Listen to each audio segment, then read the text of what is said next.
putting the brine shrimp eggs on to soak before. It's an exact thing. You want to measure out exactly a 1/4 teaspoon.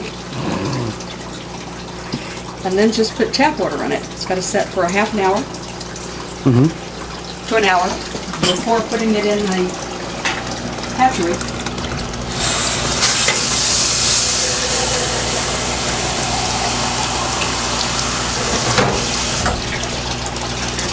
That's why I always do that part first. These are the brine shrimp hatcheries that you've made or are making. I'm going to empty one right now and start with it. I started using this. This is a brine shrimp hatchery from, I don't know, go find it in the things. It's a shrimpery. And what I do is after the brine shrimp eggs have been hatching for 2 days, I just pour them off into here. You can hatch them in here, but this way I have a constant supply. Since I'm feeding the dwarf seahorses, the big seahorses, the clownfish, and the baby erectus fry. You set the lid on that, and you take the little lid here, I fill it with RO water, not all the way, I want them to have some oxygen, put a couple of drops of Selco in it, and then just invert it over here, tap it to get all the bubbles out, and just leave it set, because the brine shrimp that have been spending days hatching out are going to swim up into the line. In addition to using this, which I just started a couple days ago, I had been using this setup and some sieves that I ordered online. This is 120 units and this one's 250. The 120 is sufficient to hold the brine, but I have to double strain it because it backs up too much and it won't flow through. So what I'm going to do right now, this one's ready to go. I'm going to unhook it and this one. Go ahead and turn those two off. I'll just set this in here. After much experimentation and many times with it coming loose, I've learned to clamp it in. You can see the airline coming up through the bottom, like on this one. You don't want the airline to be above water, so you would let it drain down to just above the airline. Just being careful to catch it. Swirl it around, these sieves get clogged up easily. I had been running these 7, one for each day of the week, and then on its day, like that one Sunday, on Sunday, when I drain it down, I wash that one and start it all over again fresh. That way, the nitrates don't build up too much. It doesn't get too nasty in each of the bottles. And you start a fresh bottle one day a week, you've got totally fresh going. But I'm in the process of changing that to using the shrimpery, which works a little differently. When I do the shrimpery, I'll probably just have 3 and 3. I have to pull it down twice a day for the dwarf seahorses. And when I start getting the baby erectus, those too will need those, but that's what I'm growing the rotifers for. And while that's been draining down, I took this dirty one and cleaned it out, washed it really good.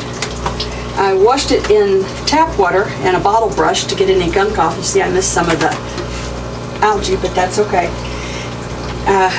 And then I rinsed it in RO water to make sure that no chlorine went back in it. When this starts to get close, I go on ahead and pull the clip. And then I just wait, because as soon as it gets to where I want it to be, I can cap it and it'll stop running and then I can plug it back in. But we'll get it a little closer. But this one's ready to go with a new batch that we started soaking a little while ago. You'll note the use of gang valves. 1, 2, 3, 4, 5, and I'm needing one more, shopping for it currently. I prefer the metal ones. They're easier to adjust the airflow on. There we go, getting really close. I'm going to go ahead and cap it because I just don't want any of the shells going into here. Let me hang this back up. And if you want to look in here, I'm going to kind of swirl this around because, like I said, it does hold water. You could look in here. Now, this is the 250. You'll see some live brine in there. And this one's still draining, but you can see how it does get the shells in there. That's why I wanted the other system. When it's finished draining all together down and empty, then I can take these out, and if I've pulled down all of them, which I do, I'll just do them all before I take them over to the tanks. But this is the only one I'm going to pull down today because I am using the new system, and we'll take it and feed them out into the display tank. All right, multi-using the tools. This is the lid to one of those jugs. You just take the seine and release it all. Ordinarily, I shut off the pumps when feeding. And I probably ought to do that right now. Otherwise, it just all gets washed away. But for this tank, that's all I need to do to get the food out. The baby brine every day. For the most part, the baby brine is for the seahorse, the erectus fries, when I started raising it. And I don't have any at the moment, so I have to do something with it. So I just feed it out. And now I've got the dwarf seahorses, I feed it out to them as well.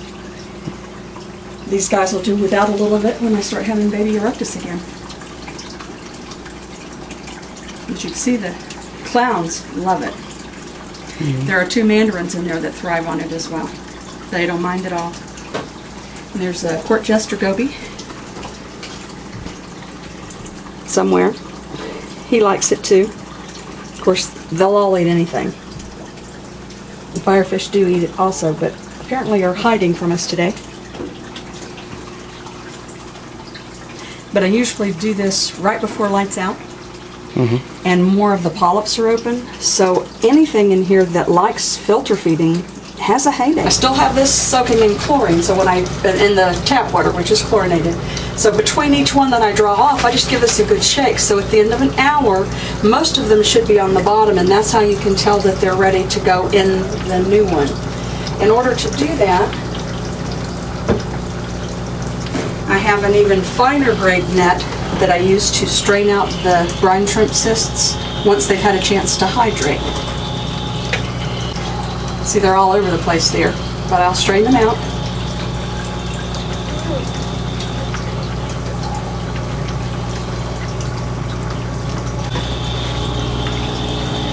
Going ew, like that. And I dump this, and I'll need one more because I don't want to rinse the chlorine off.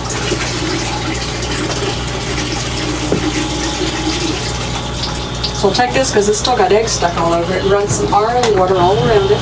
This is just doing 2 things here. One is getting the extra brine shrimp out of the jar, and the second is rinsing the brine shrimp eggs that are over here in the mesh. And then just collect that same jar, mostly full, of the new salt water.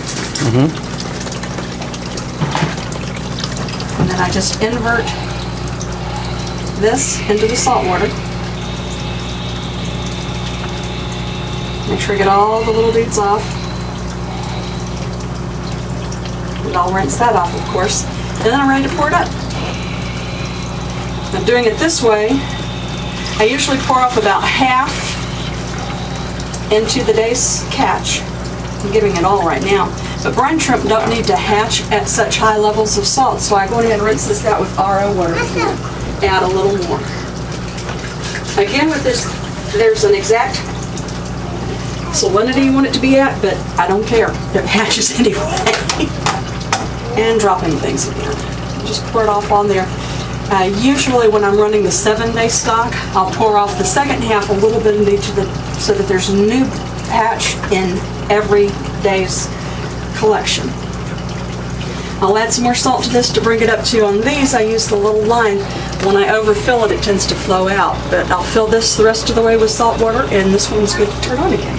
We put the water that we've had growing out the brine shrimp, we poured it into the shrimpery, and we've given it, I guess we've been here an hour now or so, and if you see all the little stuff in here, those are the baby brine shrimp that have risen towards the light and are now ready to be fed out.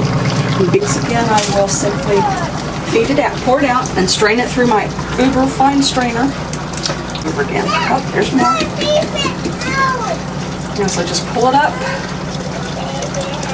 give it a little shake because some of those little dudes are on the top, and pour it in. And you can see that. Now these aren't the bright yellow, these have been out longer, but they've been eating Selco, so they have been enriched. So we'll just take this and we're going to drop this in the tank with the dwarf seahorse. Brine shrimp we just separated out going in. I do have the tank turned off for now, the pump's on its off cycle. And if I want the brine to the bottom, I have to turn off the overhead light, turn on the light down below so that they'll come down, but I'm not going to worry with that right now. The brine shrimp will go where they want to go.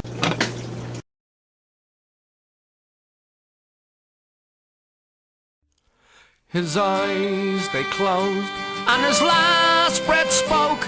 He had seen all to be seen. a life once full, now an empty vase, wilt the blossoms on his early grave. Walk away, me boy, walk away, me boy, and by morning we'll be free. Wipe that golden tear from your mother dear, and raise what's left of the flag for me.